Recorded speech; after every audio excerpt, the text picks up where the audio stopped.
It's time for another Dice Tower review with John Richard. Howdy gamers, greetings from Indianapolis, Indiana, the gaming capital of the world. It's time for another board game review with me, Indiana John. Today we're taking a look at New York 1901 from Blue Orange Games. Now Blue Orange Games is a great manufacturer of kids games and family games and a lot of real interesting stuff, including the great Doodle Quest that I just recently reviewed. But this is really their first foray into what I would call a light to medium Euro strategy game.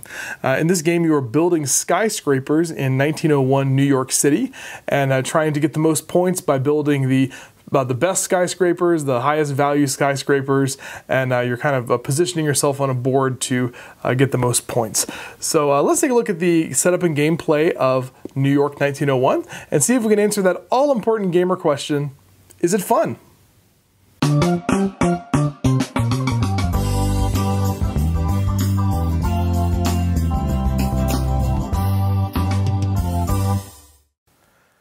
Here's the very colorful board for New York 1901. It shows a grid of city blocks from turn-of-the-century New York, including famous streets such as Broadway and Wall Street.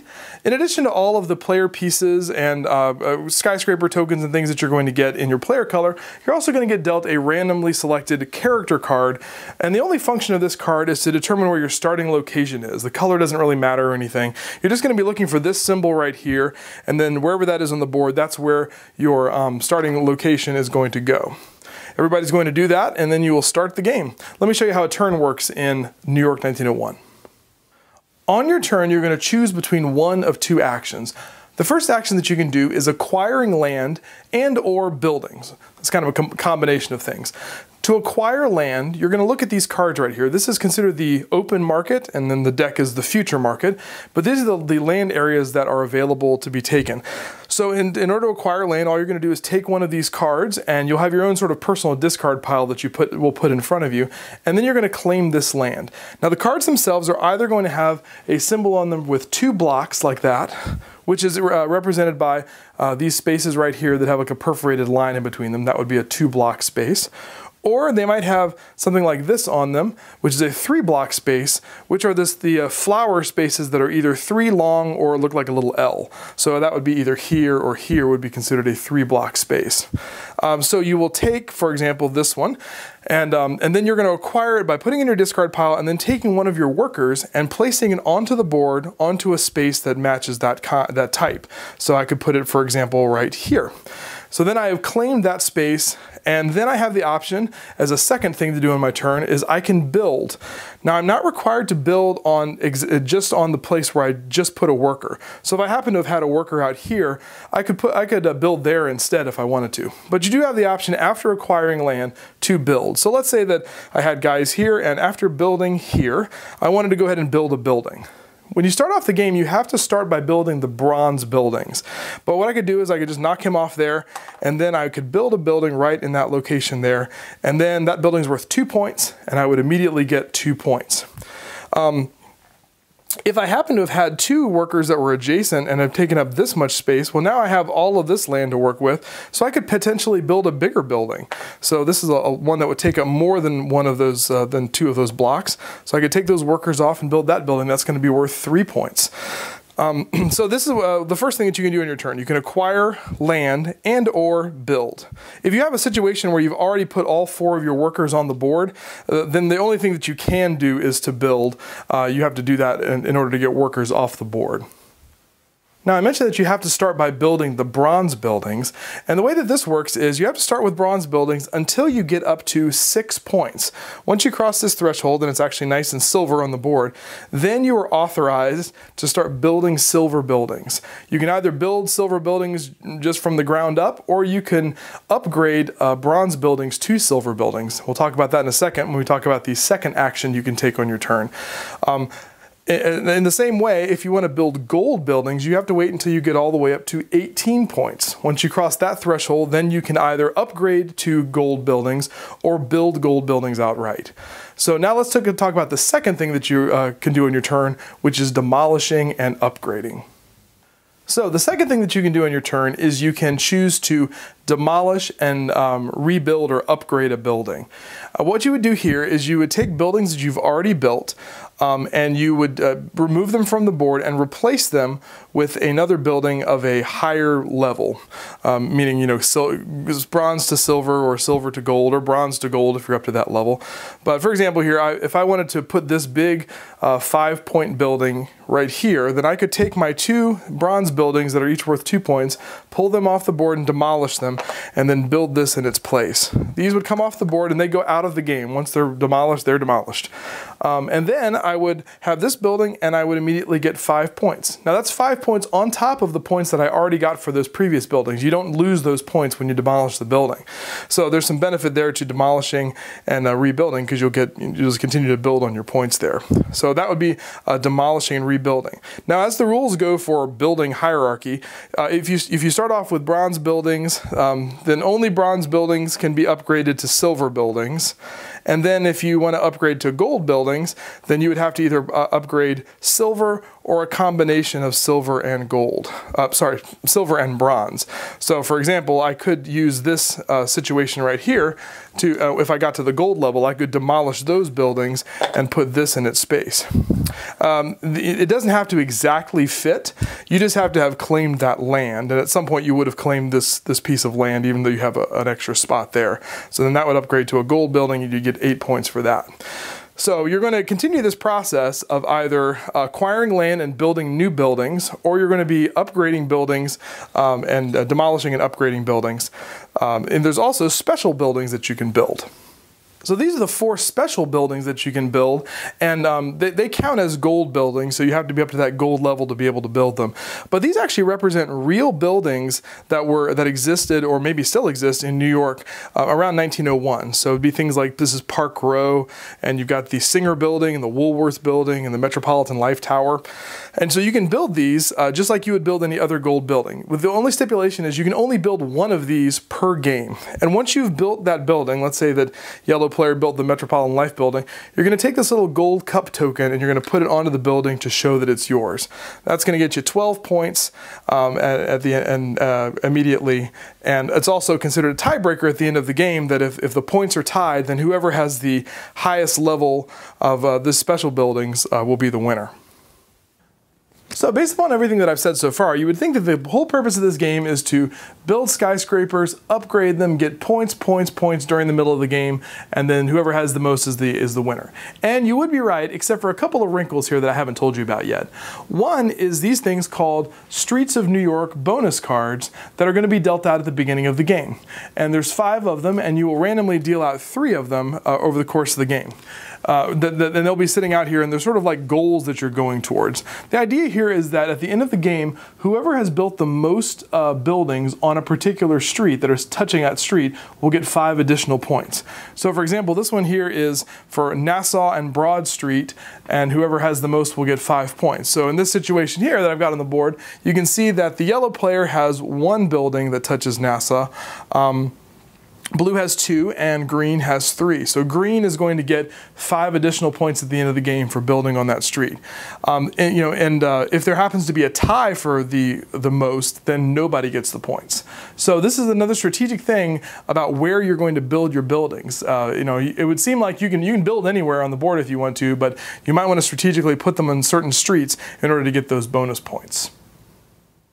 The second kind of card that's used during the game is the bonus challenge card. There's 5 of these as well, except you're only going to deal out 1 of these at the end of the game, and this is for some pretty good end game scoring conditions. For example, this is the Master Architect, and this is going to give you points for building kind of non-standard buildings. The buildings that are just like rectangles or are just straight lines, they have their little point values just have a circle around them, whereas the ones that are kind of funky shapes, like this guy right here, has a hexagon around is that a hexagon? Yeah, hexagon around that number there.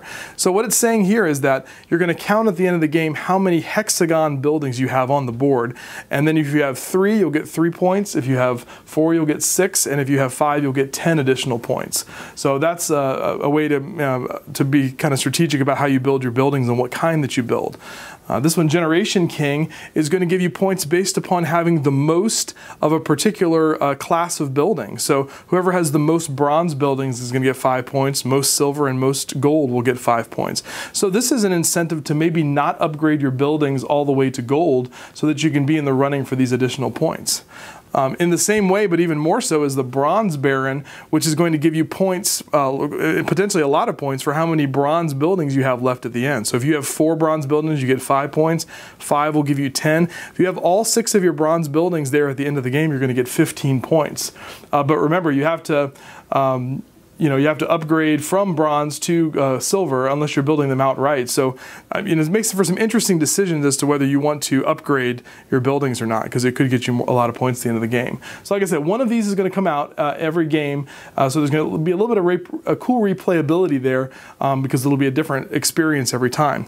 But in addition to the points that you're getting during the game for building your skyscrapers, you're also going to be keeping track of those points for the Streets of New York cards and the bonus challenge cards at the end of the game. One last thing to mention are these action cards that every player is going to get during the game. There's 3 of them, and they're a one-time use during the game. If you don't use them, then you get 1 point for each card that you haven't used at the end of the game, but they're pretty powerful abilities. This one will allow you to build 2 buildings on a turn when you build. This one will allow you to wipe all of the cards from the market and see new cards if you have ones that you don't like. And this one will allow you to take 2 cards from the market instead of 1, provided that both of those cards are just 2 block spaces and not the 3 spaces. So those are some extra little ways that you can sort of manipulate things and make things easier for you during the game. The game is going to end in one of 2 ways. Either we get to a point where there's only 3 cards left in the market and there's nothing to replenish it, because I should mention that this deck of cards represents the entire board. So there's one card in the deck for every space on the board. So once you get down to this point, then almost all of the land will have been acquired on the board. The second way that the game can end is if a player gets down to 4 skyscrapers left out of their 18, then that will also trigger the end game. After that, you're going to tally up your points from the Streets of New York cards and the bonus challenge cards, and all the other points will have been acquired during the middle of the game, and whoever is has the most points will be the winner of New York 1901. Now, this game has drawn a lot of comparisons to Ticket to Ride in early reviews, and I guess I sort of understand that, in that the Ticket to Ride is a game where you only have a couple of options on every turn. You can take cards or build routes, and in this game you can really only acquire land and build buildings, or demolish buildings and upgrade. So having a simple set of choices, I think, sort of makes the game more maybe non-gamer friendly, or more of a gateway option, because it's nothing where there's a lot of complicated choices that are going to bog down players that aren't used to these kind of games.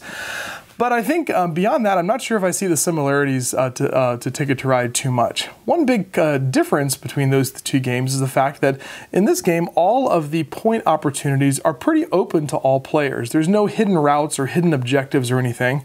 Everything is out there on the table. Those bonus challenge cards, the Streets of New York cards, everyone is going for the same sets of points, and everybody has the same options available to them, and everything is open information. So that, I think, has the potential for making that game even more cutthroat than a game like Ticket to Ride. Sure, you can block someone in Ticket to Ride, but you're not always sure of what route someone's taking, and they might have a way of getting around how you've blocked them. In this game, you can very easily look and see what someone is trying to do, and you can block them directly by acquiring land that's right adjacent to some place where you know that they want to build or want to upgrade. So that is I think makes it a little bit more of a little meaner game, I guess, but it's by no means a mean game. I think it's a really good strategy game, and I think that there's a lot of interesting choices in the game. I do like the fact that you have those Streets of New York cards and the bonus challenge cards that change every time that you play, so that you get some interesting replayability. Not every game is going to be the same. I think the component quality is very good on the game. The fact that it's a game about skyscrapers, it would be really cool if they could have made like 3D pieces, because it is just kind of a flat board with those flat tokens tokens, but I understand that would have been probably an expense thing, a cost problem. But I think the artwork is very good. It is very evocative of the era. I mean, you can see even here on the box here, this is very cool artwork with the guy hanging from the rafters and the high places up in the buildings there. So I think this is a real winner. I think it is definitely a good gateway game, or maybe a next step beyond a gateway game. I'm not sure if I'd put this in the gateway category. I think it's a little bit heavier than that as far as the strategy goes. But I've liked it every time that I've played it, and I think it scales pretty well from 2 all the way up to 4. And so I give this a high recommendation. I think the game is quite a bit of fun, and I would definitely recommend if you're looking for a light to medium Euro experience with some nice components, good artwork, and a good fun experience. That's New York 1901. Thanks so much for watching the Dice Tower videos. Find more great videos and reviews, as well as our top-rated audio podcast at Dicetower.com. You can also find other great shows at Dicetowernetwork.com. I'm Eric Summerer, and you've been watching The Dice Tower. The Dice Tower is sponsored by Cool Stuff Inc., where you can find great games for great prices. Cool stuff in stock. Check them out at CoolStuffInc.com.